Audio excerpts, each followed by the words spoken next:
Today in our program, Watercolor for Kids and Young at Heart, we're going to have a lot of fun painting trees. Now, the two main things that are important for this painting are watercolor paper and masking or painter's tape. And before we do anything else, let's go ahead, tear a piece of tape off and test it on the paper and try to remove it.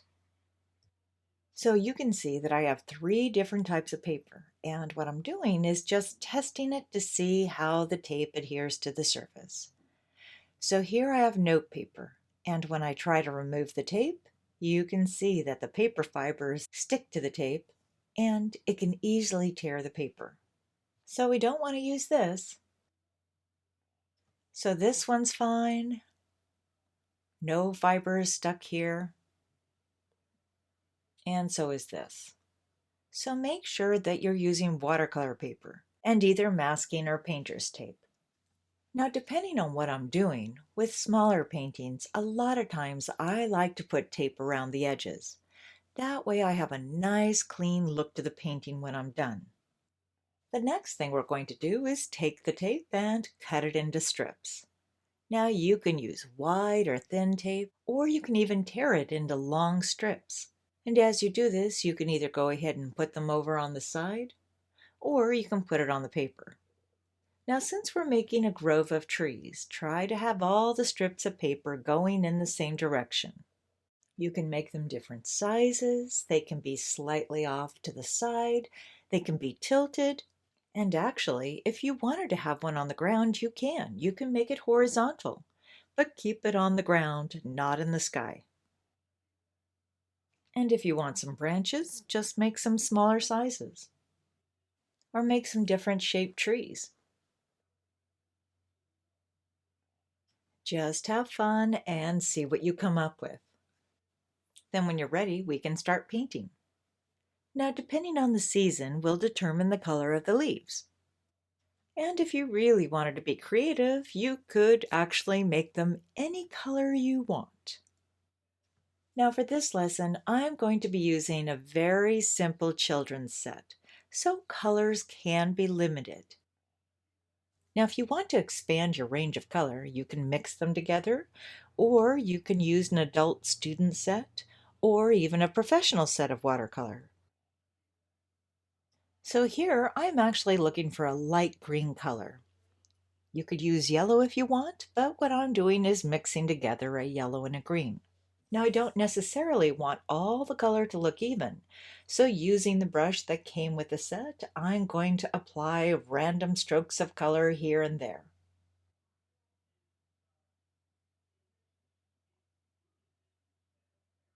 And to make this more interesting and colorful, I'm going to incorporate a little orange into it. And to help the color look a little lighter in value, I'll bring in more water and then allow it to mingle into the existing color on the paper. What's really fun about this is that I don't need to worry about being careful with my brush strokes or staying within the lines. I'm just trying to get color on the paper. Now I'd like to get a darker green, but I added it to the orange and it went brown. So I'll take the green, put it over on the side, and add some yellow. And since I'm using a children's set, it's not going to go that dark, but it's going to be different than the other colors. Just have fun with it. And like I said, if you wanted, you could even add other colors. So we're going to go ahead and fill in this entire sheet of paper. And if you want even more fun, go ahead, put something behind the painting and have it at a slight angle, because then the color runs down to the bottom, and it's really fun to watch it move. Then using a paper towel or your brush, just go ahead and lift out the excess water at the bottom of the paper. Now watercolor always dries lighter, so once this dries, it might not be as colorful as you thought.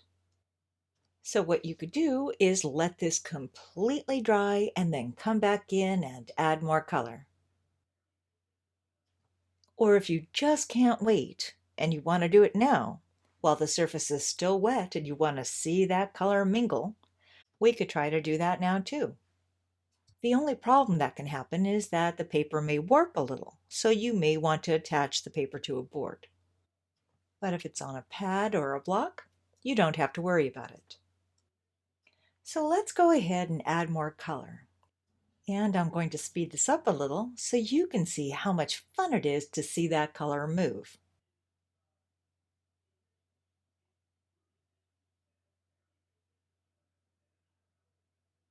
Now remember, I've got the paper at a slight angle and I'm using quite a bit of water in my color blend.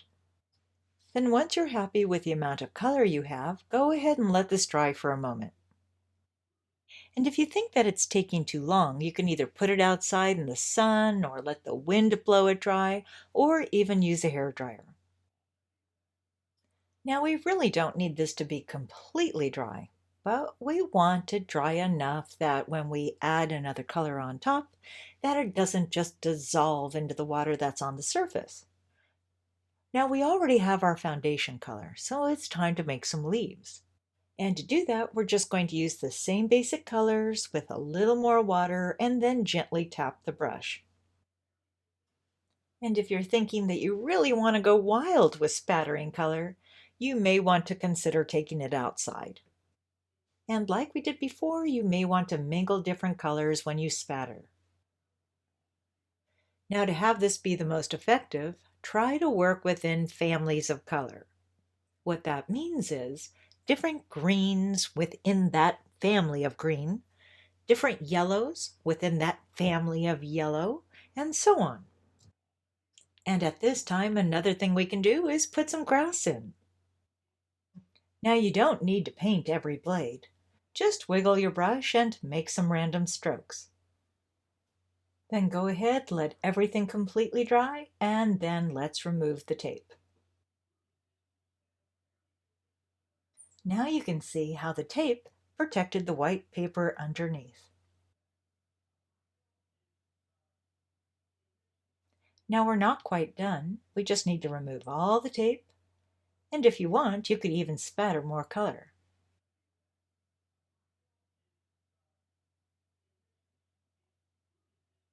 Then let's go ahead and shape those trees and make them round. And to do that, we'll use a darker color. So going into a dark brown or even black, you could use that if you want. Let's bring that into the color in the palette. And then on one side of the tree, let's apply a brush stroke of color. And then continue to do that to all the trees. Now remember, we only want to keep the color on one side of the tree. We don't want to fill it in. Now, as you're applying this shadow, what you can do is just use water and soften that brush stroke. Keep your brush on the very edge of that color, and then it'll soften and dissolve into the clean water, giving that tree some shape. Then continue to do the same thing to all the other trees. Now what I like to do is paint only a few trees at a time. That way the color doesn't dry faster than I can work. Then once you're done filling in all the trees, go ahead and let this dry. Remember, you can either put it out in the sun, let the wind dry it, or use a hair dryer. And to check to see if it's dry, just touch it with the back of your hand, and if it feels cool to the touch, it's still a little too wet. And to help give the impression of leaves around the tree, go ahead, spatter more color.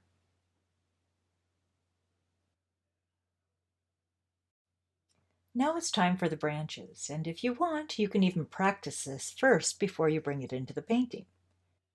We'll want to use the same basic color that we did for the shadow, or it could even be a little darker.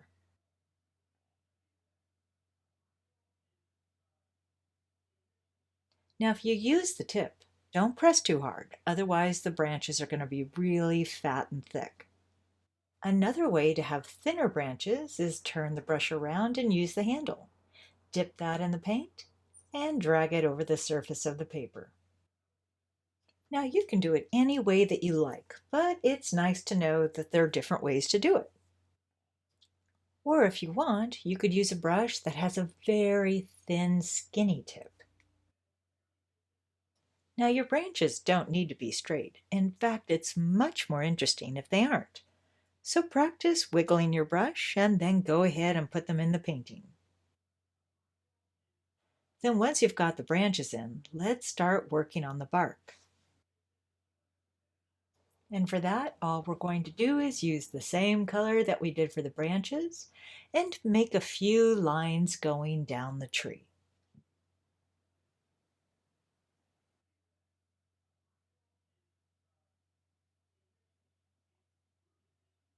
Then if you wanted to make that tree really stand out, use the same dark shadow color and go along the side of the tree again.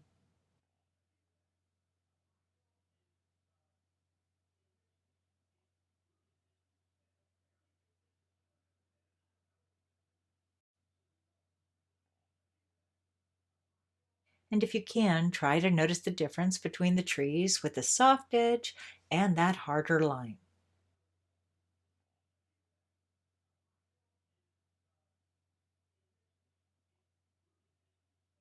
And to do that, just use that darker green color and mix a little bit of the shadow from the side of the tree in. And once you've done all that, remove the tape. And now you have a beautiful painting of trees.